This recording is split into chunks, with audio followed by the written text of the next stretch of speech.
Avery, we're back for, I guess, our second episode of Showdown? Oh yeah. Is that what we called it? It's the horror showdown. The last one was 1408 versus Oculus. The idea here is we wanted to pick some movies that have something in common, and then we want to talk about both of those movies and kind of talk about the thing it has in common. Do some comparing, some contrasting.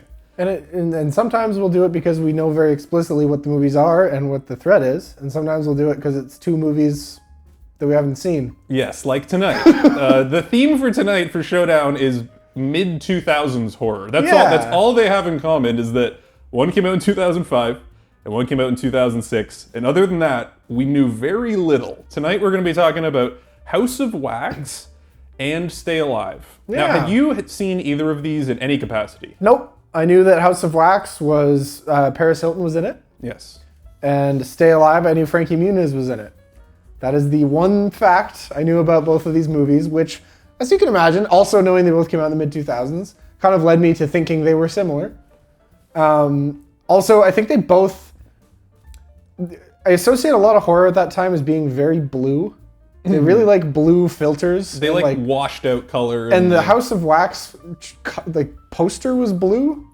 And so that made me think that they were all just lumped in that category of blue, washed out. Sure. It isn't. It's not. At all. It's quite colorful. In fact. Very much so. It's beautiful. But yeah, that's what Stay Alive's that's what more I thought. blue. So we're getting into the facts that I kind of thought but was wrong about. So we Yeah. should probably that's the thread. I kind of was more steering us towards these two movies because they're both movies that I have seen, but I have not seen since I was literally a child. I probably watched these last on a PlayStation 2 as a DVD. Yeah, 30 Days a Night and then this. And then this. Especially Stay Alive. I think we'll talk about that one second, but that one...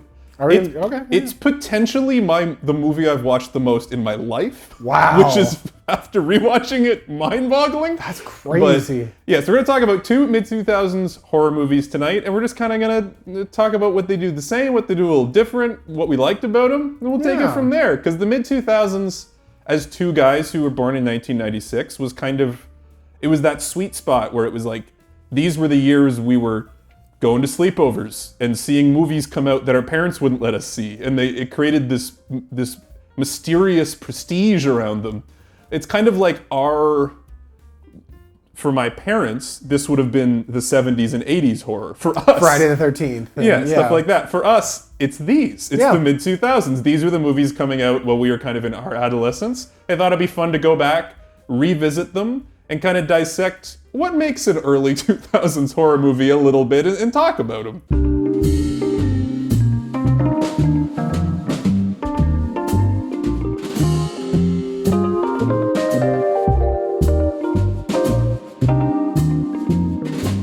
What do you want to start with? I was going to start with Stay Alive, but it sounded like you want to start with House of Wax. Well, you know what then?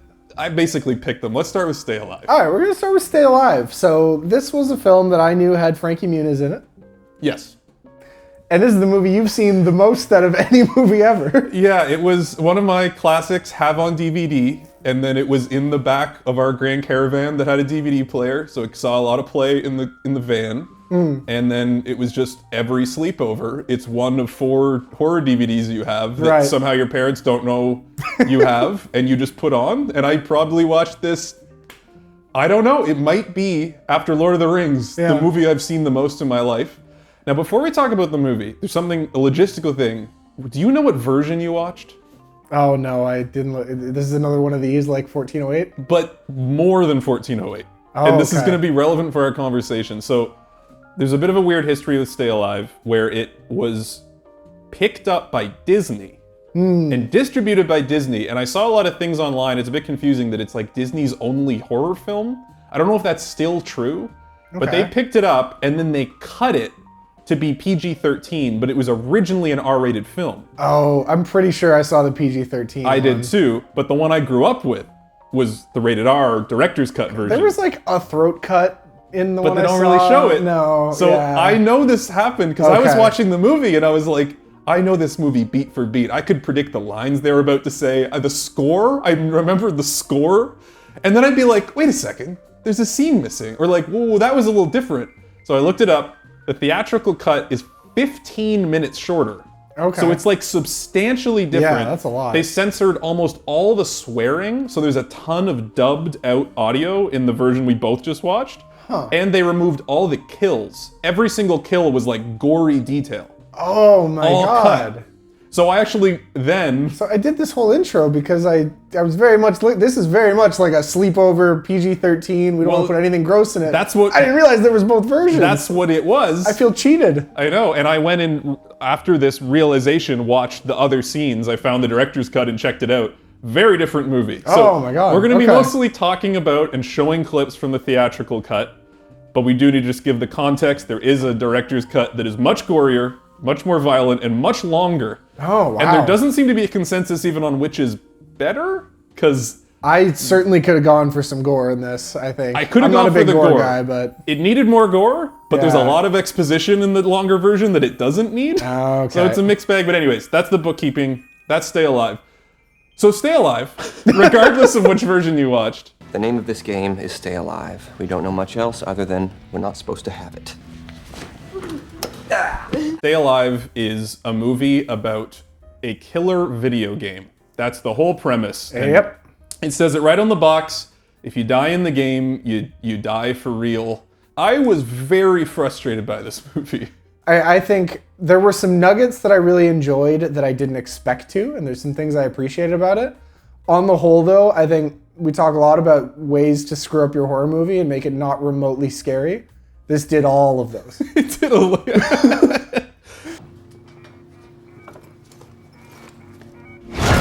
Jesus Christ. It starts quite strong. I Yeah. actually was pretty hooked, and I was like, maybe this is as good as my 9-year-old brain remembers. So, yeah, we start out with like the setup where like there's that guy, and it's almost Matrixy, 'cause it's like a guy alone in the dark room, like trying out the video game. He's like going to bed, and then he gets stalked, and that was good. Yeah, he gets killed in the game, Yeah. and then he gets killed in real life the same way as the game, and it's a creepy setup. This was the one thing that was actually scary for me throughout the whole movie was this, and then there's one scene later where someone is kind of stalking him from the corners of the screen, and it's like someone's like flitting out of view. Yeah. It's like the one time the monster's scary Yes. in the whole movie. Hello? Hello? X? We get the initial kill of a guy named Loomis, a very shameless Halloween homage. And then we cut to his buddy, who will be our main character for the movie, Ben Foster's brother, I believe. Is it really? Yeah. I watched this like a day. I can't even picture his face. Yeah, I actually read that Ben Foster was offered the role and turned it down because he thought his brother would be a better fit. And I'm like, he's getting his brother some work, let's be honest here. It's all centered around this group of people playing this video game and then slowly coming to realize that it's killing them. Or Yeah. That they can't die in the game. So Loomis died. They don't really know why. There's something bad happened. They find out he was playing video games. Like, hey, we'll try it. Random ragtag bunch of teens. And then one more guy, Saving Private Ryan guy, dies in what was also pretty effective. That was pretty effective. Where he is like in a different room. He's playing remotely with them. He dies in the game. I would also want to say, interesting relationship that it's the main character's boss at a law firm who's into gaming, and he's like helping him beat Silent Hill as a side project. That was actually a neat touch. It was. Like And a relationship. He's like a real actor. He was He a little is. corny, but he was at least like a character. I don't know what else to tell you. I mean, you got the hyper blaster. Do I look like an asshole? Yes, I have the hyper blaster. Right. Okay. Yeah. Dump it. But his kill was pretty good. Because he was like alone, and again, it was like something was stalking him from off screen, and it's like, oh no, what's that? Right? We're talking about like the floor of how to make something vaguely scary in a horror movie, and here's where they were walking on the floor. Not above it, but on it. Yeah, and we're not going to do a full plot summary, but basically after the initial kills, our characters, and this is full spoilers for anyone at home, they figure out the game is killing people, and then they kind of go through the process of the surviving people of trying to survive the game and beat the evil woman at the end of it and end the curse, so on, so on. We don't need to go through the whole plot because it's pretty stupid. It's like a seance or... Can we skip this bullshit cinematic foreplay? I want to butter this muffin. Now, dear viewer, you might say, oh, they're trapped in a video game where if you die, then you're dead for real. So I imagine they're going to be like stuck there for hours. They like can't turn it off, and Like Tron. they maybe need to beat the video game. No, they can just pause it and leave, and then the last 40 minutes has nothing to do with the video game anymore. That is what killed me about this movie. I'm like, why is this about a video game? It's like It was just trendy. Like clearly they didn't play video games. Whoever wrote this, it was like it wasn't the worst cringe. Didn't actually ever play a video game I've ever seen, but it was close. Maybe you're supposed to read that prayer right there. Voice activated? No way. That's next generation technology. Okay. It's weird because they got enough right about video games that I'm like, these guys must be It's like gamers. the writer's son played Resident it's Evil. like they've heard of a game, like they know something about it, but then they get so much wrong about video. Like, okay, to summarize how much they don't understand how games work, they get a mysterious game in like a jewel case. No. They don't know what it is. They know it's a horror game, but they don't know if it's single player, if it's multiplayer. If Loomis was indeed testing this game, that means it is barely legal. Yeah, this could be nice. They put it into an ambiguous console. They all have different controllers. Yeah. And then they play 6-player couch co-op on 6 screens with someone dialing in on multiplayer. Yeah. But it's a survival horror game a la Resident Evil. If you've ever played video games, everything about this screams, this doesn't make any sense. No. No game has ever worked like this. And then they start playing the game, and it also doesn't work like a game.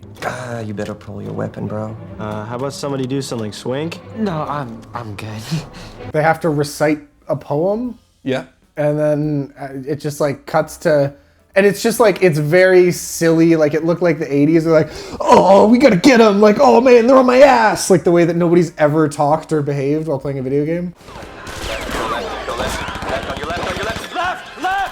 God damn it, you noob!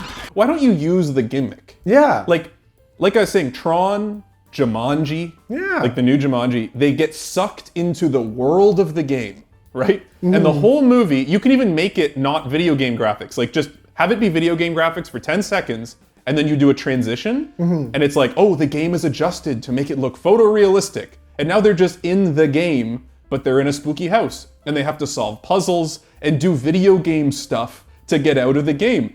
They don't do that. That's they play definitely- the game for like 10 seconds, and then it's just a normal haunted movie, and there's no video game component. That's definitely what I would have done. You also, if you don't want to do that, you can make it more about like they're gonna die if they log off. They can't pause, so it's about them like going insane, like being trapped in this room, and then you don't have to know anything about video games. It's enough that it's more like a Saw thing where they're not just like trapped in this place, Yeah. and it becomes like a. They also didn't do that. They're just like, oh no, someone died. Well, I guess we'll just like head to the bar. Yeah. And then like after like an hour, it's like, oh no, our character's playing themselves and might get in trouble or something. I didn't play, none of us did! But if nobody played the game, that means The game's playing by itself. Because they reached the logical conclusion of like, well, we just won't play then. Yeah. Because then we just won't die. And then it's like the game starts playing for them. And I'm like, then why is there even a game? If the game is playing without them, it's not a game anymore. Somebody even calls that out. It's like, or Jimmy Simpson, he's like, well, that's not fair. I didn't die in the game. And then the ghost kills him anyway. And it's just like, Bitch, that's cheating! I'm not dead yet! so this is when we talk about, when you make something like this, that's a bit of an abstract concept, right? It's this weird haunted video game and this weird ghost. I need to understand what the threat is. This is the baseline horror screenwriting, right? I need to understand what the actual threat is. I need to know what the scary thing that might happen is. And this movie just never did a good job of saying what the rules are. But you said if we didn't play the game, we'd be fine. Right, Hutch? Right? I thought those were the rules! I don't know what the rules are, Swink. Maybe there aren't any rules. This is a weird comparison, but it's literally The Matrix. Yeah, it is. They should have just done, not do The Matrix, but when you're thinking about how do you establish threats, The Matrix, I would say a better film than Stay Alive, establishes this perfectly of if you die in The Matrix, you die for real. But there are also threats outside The Matrix, but they are tangible physical threats that our characters overcome. So at all moments in The Matrix, you know what the threat is, you know what the rules are, And it defines these things. And we're using the fact that we're in a virtual world to do cool stuff. Yes. We're doing backflips. We're dodging bullets. Because it's a video game, we can do that. This is like, here's the PlayStation 1 graphic of a guy holding a gun. And then there's a house that's the same house in the video game and in real life. So he's like, go up the stairs. It's the fastest way upstairs. And the guy's like, wow, how did you find that out? Swank, Abigail's in trouble. I need to get upstairs. Which way do I go? You can go inside, but it's faster to take the staircase around the side. I'm like, if this wasn't a video game, he could have just had a map and then also Could have known just that. he was next to the stairs. Could have just gone up this anyway. So that's the It's big very silly. failing of this movie, is that it doesn't even use it doesn't need to be a video game. There's nothing about the movie that required a video game, and like you said, the entire climax, the whole third act, is not in the game. It's just them in a spooky house with ghosts that have nothing to do with the video game. No. It's totally outside the game at that point. And the game's fun, but it kind of moves along at a snail's pace. You also, this would have been fine if it was just more scary, Yeah. which it isn't, because like the ghost looks okay, but they have a Bagul scene where they way over explain exactly who she is and what she's up to and how to get her. She'd hunt for victims in a black carriage. She'd gut them with silver shears. The shattered mirrors, why were they broken? Because she couldn't stand to see herself get old. All facts. Oh, and imagine the 15 minutes of the explanation that you didn't get about the backstory of the ghost. Yeah, like it was... As punishment, they walled the bitch up in her tower, alive. And here's the kicker. The last thing she said was that one day she'd be back. And it just... The threats... Okay, the Saving Private Ryan guy getting stabbed was like kind of scary. Yeah. A girl gets her throat cut, which is like... Very awkwardly edited. Awkward. And then most of the other kills are somebody getting run down on a brightly lit street by an old-timey carriage. I'm sorry, you can't make that... You're not a good enough filmmaker to make that scary. Nosferatu didn't even really pull that off. No. And you certainly didn't. Can't break this one. All that said, I don't think this movie was an effective horror movie in that it was scary. I will say I enjoyed this as sort of a campy horror movie in a lot of ways. I thought the characters were right on the other side of that uncanny valley that I've talked about, where if you write a horror movie, you know, you're Hereditary with excellent characters, you're The Thing, awesome, right? Great. If it's terrible and your characters are hammy, way overacting crap, that's also very fun. It's that middle where you just have like bland characters doing an okay job where it's like, oh, this sucks. The this boring is not valley. interesting at all. Exactly. These guys were up this slope. They're where closer to camp, they were yeah. silly enough to be fun. Most notably Jimmy Simpson, who I had no idea was in this. He leaps off the screen. Oh yeah. Close your eyes, I want to see you tonight in my sweet dreams. Funky. Like we've said people act circles around everyone else in the scene on this show before. I don't know that it's been more true than Stay Alive. The second he comes in frame, it's like, oh, an actor.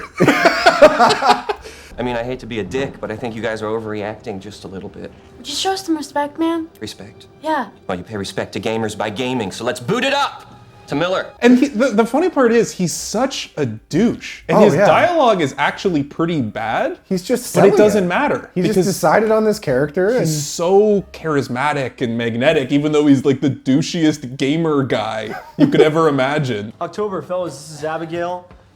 She's kind of a friend of Loomis's. She's gonna hang out for a while. What's up, mama? And it is badly written. It's as badly written as everyone else. And he's just like, he's talking about like kill streaks and just like, he doesn't, it's nonsense. He's the but- Ewan McGregor of the prequels, is Yeah. Jimmy Simpson in Stay Alive. He somehow makes it work through all the bad dialogue, but he jumps off the screen. The rest of the cast, Some of them were bad enough to be entertaining again. Like, what was the goth? It was like Wednesday or October. It was October. That was it. the goth girl named October. Yeah, she was real bad. You know, anyone who says size doesn't matter never played a third-person shooter. You're a whore. The blonde lady, I'm never gonna be able to watch a character like that again. Ever since that one Futurama episode where the professor is like street racing, and there's that one girl who at every opportunity is like, "Oh, this is so tough for me because of my tragic backstory." Where I was abused by my father, not physically, he was just distant. Why are those cops on your tail like my dad's verbal abuse on my psyche? My dad's not an architect. My mom doesn't teach first grade. You mean kindergarten? Whatever. I don't know why they got Frankie Muniz. Oh, because Malcolm in the Middle was popular. But for this character, because Frankie Muniz, the whole thing, fucking fly, nice job. Oh, he released it. Anyways. Bitch. The whole, like, he was famous. I didn't watch a ton of Malcolm in the Middle. I watched it when it was on TV. I saw Agent Cody Banks. Yeah. My understanding of his, like, draw as an actor is that he was the cool kid that all the kids wanted to be. Because he was, like, smart and charismatic, but he was a little bit rebellious, Yeah. a bit of a punk. Very, and he was like, early 2000s. He was the quintessential 2000s kid. And in this, they cast him as, like, the weird, socially awkward guy. Who, like, nobody likes. No one likes him, and it's unclear why he's there, and he does a terrible job, because it's the worst possible role to give, like, your big star actor.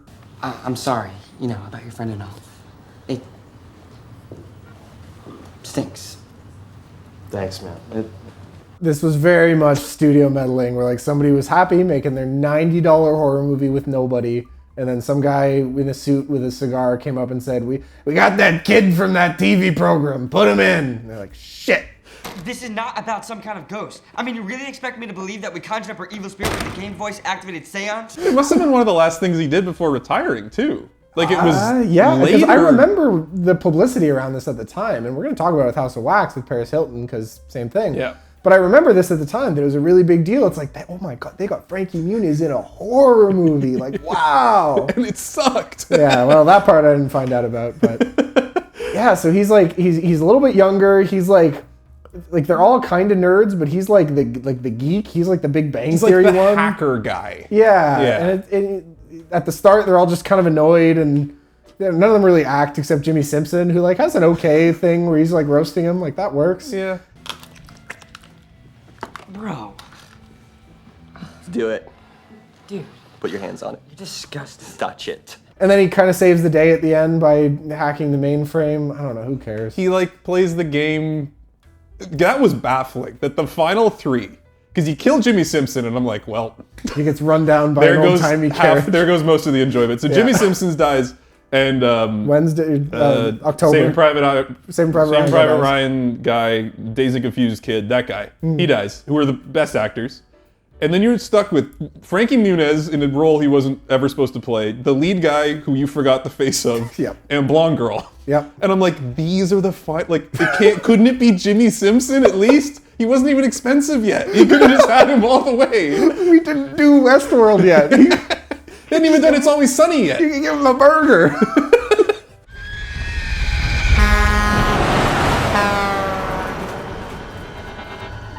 This movie did a lot of silly things. It wasn't a miserable watch. It was an enjoyable, and especially the cut version that I watched was like an enjoyable little roller coaster ride with some kind of fun scenes. I will say that back at this point in the 2000s, they were still using props and they were still making sets.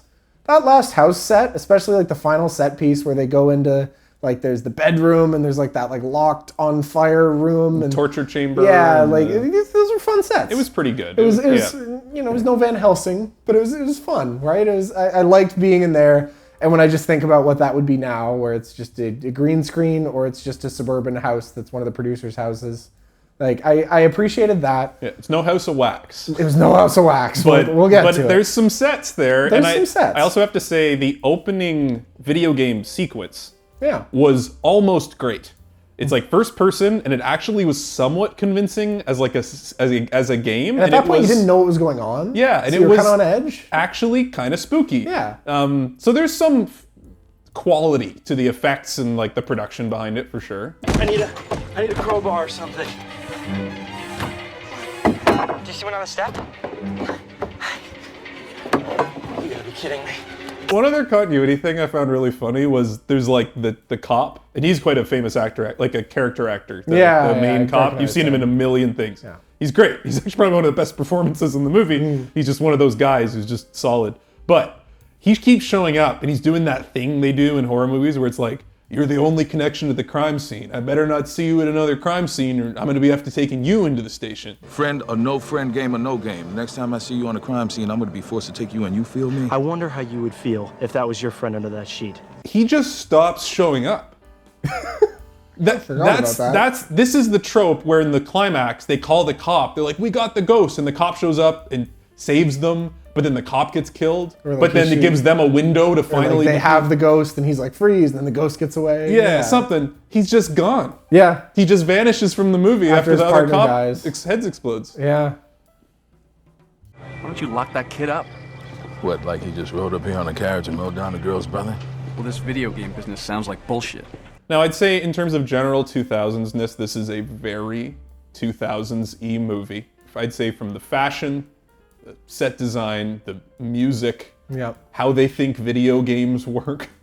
It's a 2000s movie through and through. That like choppy slow-mo when someone gets murdered. That's like, that's very 2000s-y. The fact that they beat the final boss with the reflection from a chrome Alienware laptop. Oh yeah, that was some nice product placement. That was some good stuff. That was some good 2000s-ness. Of course, Alienware's got to sponsor this. Like, obviously. Yeah, of course. Even just the cafe where October works was the most like 2000s, like the vision. Like if you were 18, probably back then, that was the idea of like the cool hangout place. It's like a cafe where there's no lights and everyone's playing video games and the bartender's a hot goth chick that lies on the bar. Like these places do not exist. But that's Stay Alive. I mean, it wasn't offensive. I was happy to revisit it. It really triggered a lot of nostalgia for me. Yeah, if I rented this in from Blockbuster in 2003 or 2005, I might have had a pretty good time with it. Now, if this was a movie that I had rose-tinted glasses about, where I like went back, watched it, and I'm like, okay, yeah, it actually doesn't hold up. It's not actually a very good movie. Probably a good segue for House of Wax, which is a movie that I remember watching and remember nothing about. I have to say, I think I loved this movie. I really liked House of Wax. Like, way more than I expected. And I'm very curious how you felt about it. I gotta agree. I mean, it was a lot of fun. I don't think it was brilliant by any means, but I just think it did a lot of things right. And I think it was much more, kind of as I said, I was certainly expecting it to be PG-13 blue horror where everything just like, someone goes, and then it cuts away and it's all like a metaphor and clean. That's what I was expecting going in. Yeah, squeaky clean. Holy crap, was it not that? It was very much in the vein of like Hills Have Eyes, Wrong Turn, like some of the Rob Zombie, Halloween stuff. Like it was like that level of like, we are just gonna make a gross, dirty, violent movie. And they put some real care into this. It's polished. Yeah. It's expensive looking. It had fun. It had big names. Like Chad Michael Murray was a get. At the time, these are good names, good ensemble cast, mostly. We'll talk about a few. It's an expensive looking movie. It's actually, I wouldn't say scary, but it's like fun horror. It's camp. It's gory enough to be like, get me a little bit. It's a popcorn horror movie. Allow that. It's atmospheric. Yeah. It's exciting. It's tense. Not the kind of horror that's going to keep you up at night, but the kind of horror that's like really fun with a group, have popcorn. Yeah. I loved this movie, which blew me away. I had very low expectations and it cleared my bar pretty high too. I don't know that I'd say I loved it, but I enjoyed it way more than I expected to. Who are these people supposed to be? I don't know. Aren't there supposed to be famous people in a wax museum? I don't recognize this guy. Very typical setup. Bunch of teenagers. Is it typical? Well, a bunch of teenagers go out in the woods and a maniac hacks a bunch of them up is kind of the broad strokes. That's typical, but I want to talk about this because the movie's called House of Wax. Right. The cover's a person covered in wax. I will say, in my head, this and Dead Silence were the same movie. Right. Same thing. And I really thought, okay, it'll be pretty straightforward. Teens ride into town, find a house of wax, get stuck in it. And then it's like Saw, but it's like wax related. Yeah. That was my assumption. It's a very, very convoluted setup. And it's actually got a lot of twists and turns and a lot more plot than I expected. And like backstory and many characters. Not relative to all film, but for what I thought I was going to get out of this, I want to do a brief plot recap because we were at like the 45-minute point before this movie became the thing I thought it would be. Yeah. Because, just to quickly summarize, this group of, you're not teenagers, like college students. I think they're probably the script said teenagers and they're like 25. They're like college. It's a very weird group of people. It's like Alicia Cuthbert. Yep. And Chad Michael Murray are like twins. It's her boyfriend, who no one likes. Gonna be a sweet game tomorrow, huh? Yeah. He's the supernatural guy. Yeah. The other one. The other guy, yeah, not Jensen Ackles. No. And then her brother's friend, who's just like a douchebag bro, comes. Yeah, he was in the movie, I guess. And then their other friend and Paris Hilton, and I don't know how they're related. I think they're friends of Chad Michael Murray's. Or... It seemed like there was like a sports thing that they, None of them like each other. Chad Michael Murray and then Paris Hilton's boyfriend are clearly both athlete jock guys, and they briefly mentioned that Chad Michael Murray played football. See why they gave you a scholarship. Yeah, it's a real tragedy, ain't it? Going to watch a college football game? Yeah, they're going to watch the game of the year, and that's literally all. They say that twice, and that's all you get. But it's like far enough away that they have to do like an overnight road trip in 2 cars. Yeah. So they're going Southern U.S. Makes sense. That's They're going to that's the not Superdome. crazy. That's not crazy. But they're going to a football game. They camp out overnight. They wake up the next day and they smell a bad smell. Ugh. Oh my God, there's that smell again. And they go to investigate the bad smell, and it's a pile of deer carcasses. Yes. And then they find like a caricature of a redneck hillbilly dumping deer carcasses in, and their car broke down. So then it turns into the 24 chick, Alicia Cuthbert. Alicia Cuthbert, yeah. Her and the guy go with the redneck hillbilly guy into town, and the rest go on to the football game. And then before they can get to town, there's a river. I gotta flip my hubs into 4-wheel. You mind giving me a hand? When's the last time that you were here? And they get sketched out by the redneck hillbilly guy, and they're like, we'll walk from here, and he gets all offended. And then they go into town where they accidentally interrupt a funeral. You're saying all this, and I'm like, yeah, like that's what happened. And then, it sounds very silly, but it all kind of followed. It kind of works. And then the guy at the funeral is the mechanic who has the piece for the car they need. We need a fan belt. We were camping up the road and... A fan belt? Yeah. You walk in on a funeral for a fucking fan belt? And then he takes them up to a house, and then we get into the wax-related horror. And that's about 38 minutes into the movie. It's interesting when you lay this out, because there was a lot of points where I thought, is like, okay, now the horror is going to start. Or at least the wax. Yeah. Like, for me, it was like, it's so much of this movie was just like Deliverance redneck horror. Yeah. Like it was just going to be Wrong Turn or like one of those Hills Have Eyes. Yeah. It's so long until it introduces the wax concept that I almost forgot that's what the movie was about. I think like the filmmaker realized that the interesting part of this is while you're trying to figure out what the setup is. Yeah. And they really juiced that in a way that was very enjoyable, where you're like, they just fell in a pile of bodies and there's a redneck. He's gonna get, oh, no. He's just gone. A truck pulled into their clearing. Oh, no, I guess that's not nice. Oh, that like now the river washed out. They're gonna get stuck in the woods. Oh, no. No. And then they interrupt a funeral. They think the whole town's gonna be mad at them. And then he's like, oh, no, I'll just help you guys. It's like, what's happening? And then every time you catch yourself like, okay, I thought someone was gonna get stabbed there, but like, okay, this just makes sense that there wasn't. Like, this is what I'd be doing now. They're trying to get a new part. This is a town. Okay. And we talk a lot about on this channel how our favorite part of a horror movie is when you don't know what the horror is yet. Yeah. Normally, that's in more abstract horror films where it's like spooky atmosphere. But this is like the 2000s version of that, where it really draws out the reveal of what the thing is. There is a little tease, the very first scene of the movie, which True. I actually really liked. This It was good, kinda yeah. cool filmmaking. All it is it's parents, like 50s housewife who's very frustrated with her kid. She has twin boys. Yep. One of them is behaving very nicely. One of them is like, and they don't show anyone's face. And one of them is like freaking out to the point where he's like bleeding and like screaming. And that's all you get. And she's like, why can't you behave like your brother? And that's it.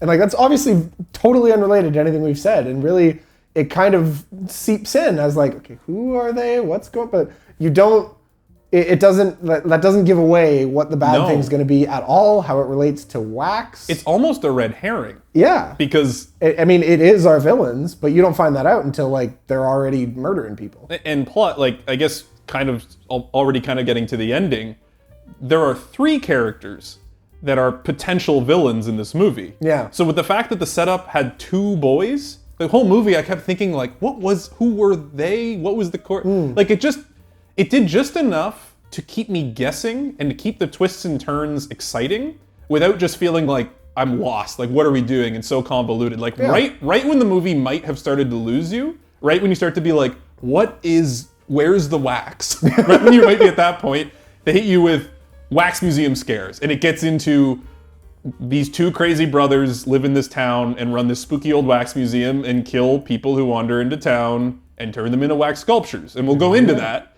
That's the whole second half of the movie. But I was really... They realized that that wasn't going to be interesting for an hour. No. So they found another thing to be interesting for the middle hour so that the last 30 minutes could just be creepy murder hobos. And then even like beyond that, like once even that started to be like, okay, we know who the villain is, then they bring out the sets.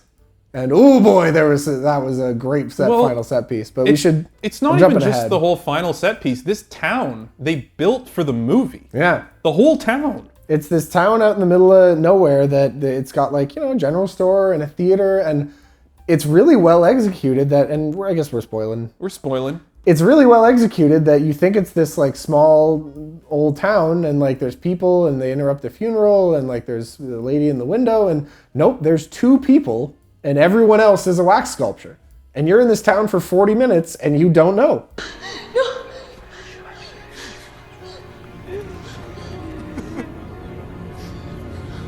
They see puppies in a pet store. They're all wax. They don't notice. The funeral, a bunch of people, including a close-up of the priest. Yeah. All wax statues, and I didn't notice. And it's called House of Wax, and they go to the wax museum during this.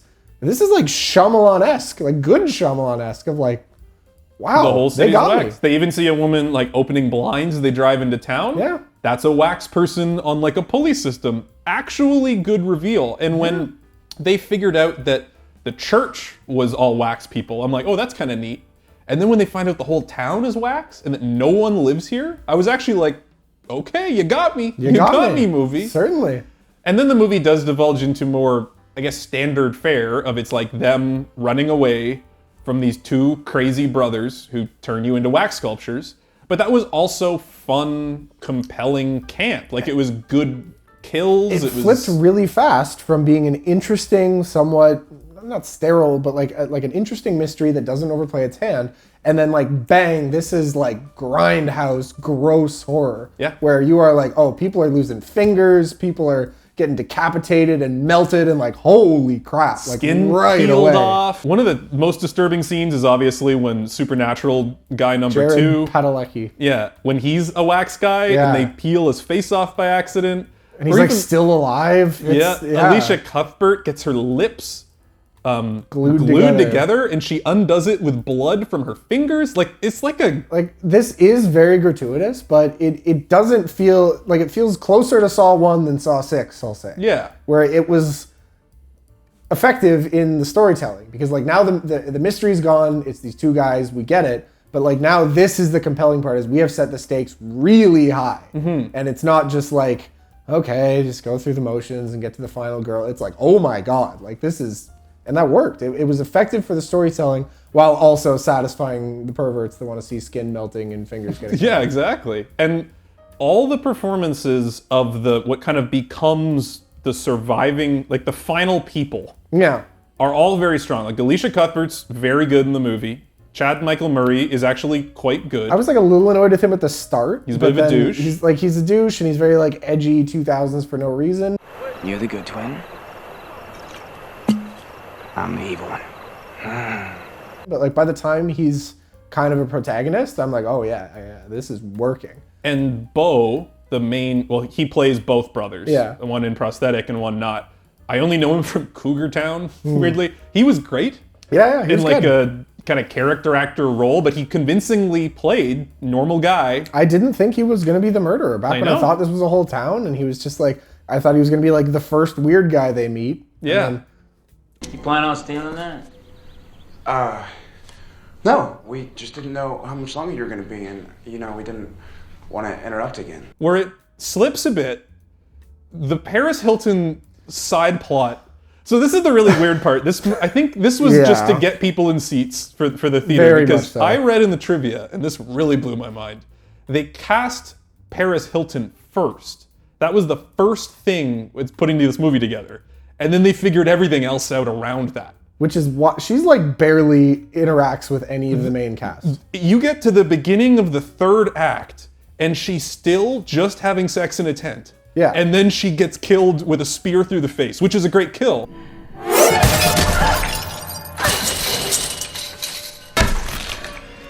Do you remember that like zombie movie that came out a bit ago where they had to cut out some diddler guy and replace him with Tig Notaro? Yes. And so she was just on her own, and that's what this felt like. Yeah. Because her and her boyfriend are in their own vehicle, and they never come with the main group. And then by the time they get to the town, they're just in a tent having sex for 40 minutes.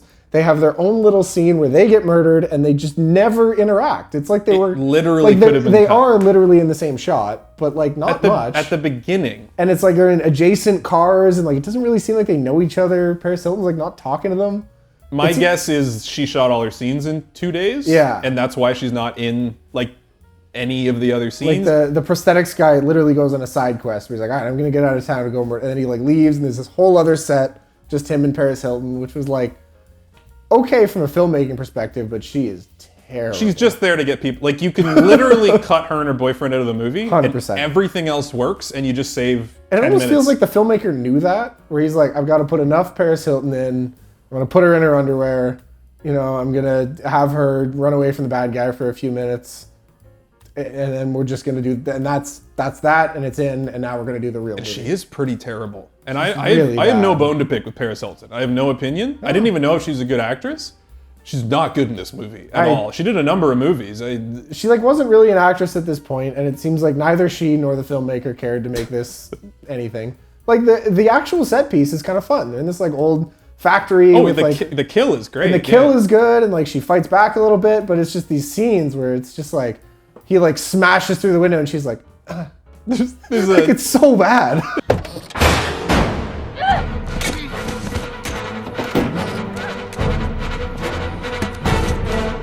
The titular House of Wax was awesome. Because the final set piece is the House of Wax melting as they battle the brothers, and the they- entire house is made of wax. It is wax. Like, literally. And they set it up where they're going through this earlier on, and they're like seeing all the bodies. And I love that they keep kind of layering onto it. They go in at first and like it's just a wax museum. Like, wow, but the walls are wax, and so is the floor. That's crazy. And then like 20 minutes later, you see, or like when Jared Padalecki dies, you're like, oh, all those people were people covered in wax. That's messed up.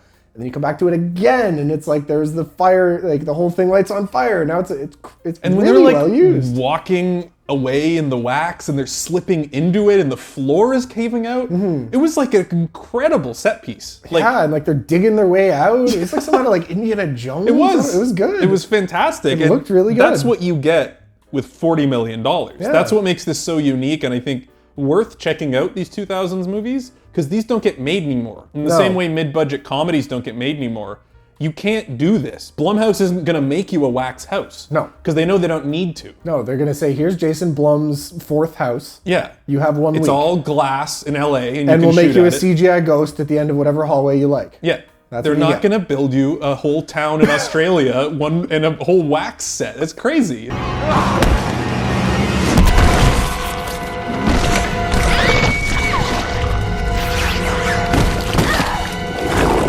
I do wonder if it was Chad Michael Murray's choice to make it really seem like he wanted to have sex with his sister. Yeah. The whole movie, it has to be intentional. I think or Alicia Cuthbert is just so 2000s like hot girl that it's really hard to just like maybe I act opposite her. I kept forgetting they were twins, and I was like, oh wait a second. He's like gives her his shirt in that scene. She's just and got it's like weird. the full makeup and like the boobs are out, and I think it's just really hard to like act across from But her and like there's- have no tension. There's Back to the road. Paige and Blake. No are back way. at the No. campsite. Hey, I'm not leaving you. why do you have to be so damn stubborn?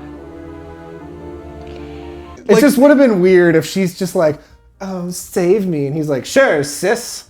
Like I know, like but Mom always they said. have- Like they have such good chemistry that I started to be like, why didn't he just play the boyfriend? Yeah. And then there just isn't the brother character. like Jared Padalecki should have been a brother. That would have made way more That sense. would have been way better. Because they had zero chemistry.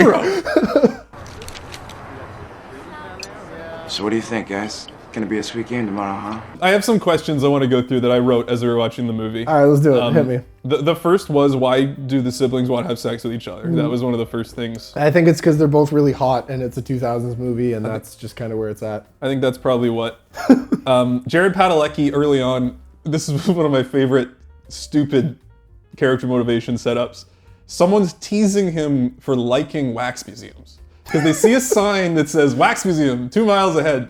And he goes like, oh guys, look, wax museum. Hey, wax museum. And they say, what, you like that sort of thing? And he goes, yeah, sometimes. Do you like that kind of stuff, Wade? Yeah, I don't know. Sometimes. I'm like, you like wax museums sometimes? Yeah, I guess if you like things pretending to be other things, which you obviously do, right, sis? The shirt changing scene, a lot of weird choices here. Yeah, I mean, I expected like this to be our like gratuitous 80s scene where she's just like, nope. It wasn't. It's like a weird sexually tensioned scene between siblings because she puts on her brother's shirt while a hillbilly watches licking his lips. Yeah. That was a weird scene. That was a weird. funny one. I just wanted to highlight it to show all our I viewers. almost wonder if that was the movie kind of like calling us out. Because I certainly expected there to be like a silly gratuitous nude scene. Then when it's like, I gotta change my shirt, I'm like, here it is. And then it's like, she's like, don't look. Another guy helps cover her. Yeah, and like the guy looking is the creepy, like gross guy, and you're like, oh yeah, fair, got me. Jared Padalecki really likes breaking and entering. Oh yeah. He breaks, well first he walks into the funeral and he's like, wow, I feel like a real dick. It's twice today. I'm an asshole. He also said that earlier because he offended the first hillbilly. Yep. No, I feel like a real asshole. And then he keeps breaking and entering different, he breaks into the gas station. Yep. And like kind of steals some stuff. And then they break into the wax museum. And when they break into the wax museum, he finds like embryos in jars. And he just starts shaking them.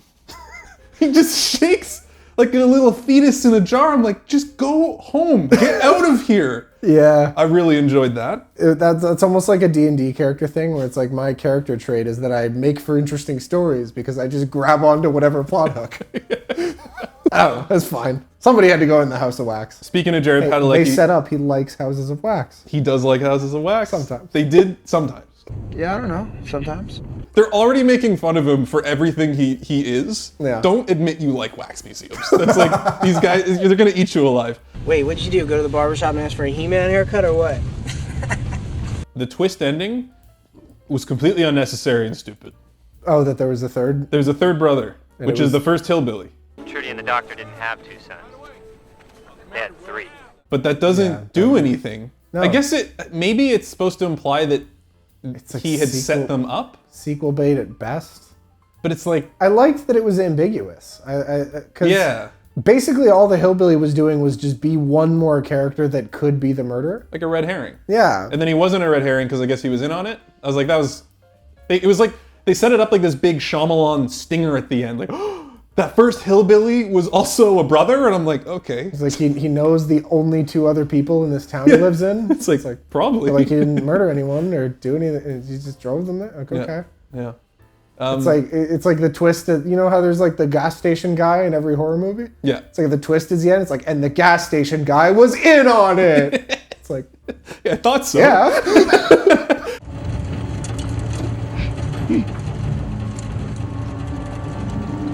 I think one thing I want to talk about with House of Wax in general, I don't think Stay Alive said much. It was just like, what can we do with a video game concept? Sure. I think House of Wax had something to say. Not a ton, but something about middle America or at least this concept that like there are parts of America, and this was resonating a lot right now, but there are parts of America that have been kind of forgotten. And like, they're like, how did this happen? How can 2 guys take over a town, kill everyone, and you don't even know it's happening? And they're like, no one even knew this town was here. It's not on the maps. Yeah. How could no one have known about all of this? Truth is, this town's hard as hell to get to. It's been abandoned 10 years, ever since that sugar mill shut down. Hell, it ain't even on the map anymore. I think that's paralleled nicely, as much as I'm confused by the twins wanting to have sex with each other. I think there was a very intentional thing that the evil twins are brothers, and our heroes are twins. And it's showing like twins from two completely separate walks of life that were just given different opportunities, and this is where they ended up. And we see these brothers in this town as evil and reprehensible, but the reality is they're victims of circumstances. And our heroes are only the way they are because they were born into some rich New York family. Yeah, and I think it was trying to say something about that. They did set up a bit of the thing how like the Chad Michael Murray was very like troubled. Everything came easy to Alicia Cuthbert. Yeah. And they set that up a little bit. Look, get kicked off the football team, it's the coach's fault. Mom and Dad kick you out of the house, it's their fault. You can't even keep a job for more than 2 weeks because it's every manager's fault. Mom would be proud. Yeah, she'd be real proud. She always said that your talent would make up for what God took away from you.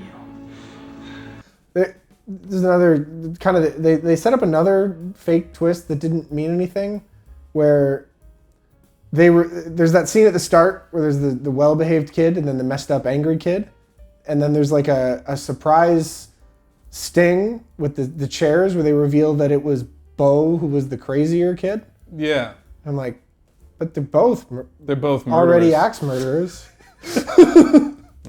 Anyway, but yeah, I think they were trying to do something. There's something there. I kind of respected that this movie didn't spend a lot of time trying to be a metaphor for nothing, and that it was like, all right, how do we get some weird shit on screen was most of the motivation, but yeah. There's a nugget of something there to take away and think a little. It didn't just try to paint these brothers as morally reprehensible hillbillies who must be extinguished. There was a backstory given to them to humanize them, to explain why they are the way they are, that they're victims as well, and now they're murderous wax men. Yeah. But there's a reason for it, and like America has kind of forgotten these people.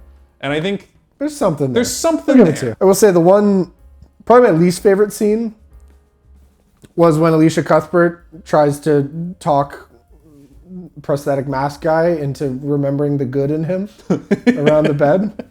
You're my brother, Anakin. That's actually what it was. And she's like, please, you're an artist. Bo was lying to you. He used you. Do you really think that your mother would have wanted you to do this? it's like they're in the melting wax room and he's already like murdered 3 of her friends. And she's like, no, you don't have to. And he's like, yeah, I do. It's too late. I don't know. The wax is on fire. You can't save this guy anymore. Yeah, I thought that was really and even she kind of seemed like it was shoehorned in, where she's like, no, you don't have to do it. Okay, we're doing the next scene. Go ahead. Please don't kill me! And that was, I think, a good example of like, yeah, maybe the good part of this movie isn't the interpersonal conflicts of the bad guys. It's the wax. Yeah, I don't know. Sometimes. You know what? I liked this movie enough that before this shoot, because it'd been a while since I watched it. Yeah. Because we kind of delayed our shoot. I watched it again just to watch the beginning, the setup a bit, just to kind of refresh my memory. I watched the whole thing. Really? I was just like, I just kept it on. It's a lot of fun. I mean, the second half, I went on my phone a little bit because it was a second watch, but I found it, like I didn't mean to watch it 2 times, and I did a full rewatch within a week, and I think that's a real testament to like how much fun this movie is, and it would be a great kind of movie night movie, and I can see why it's got a bit of a cult following, and I think this movie is what you hope every mid-2000s horror movie is going to be like.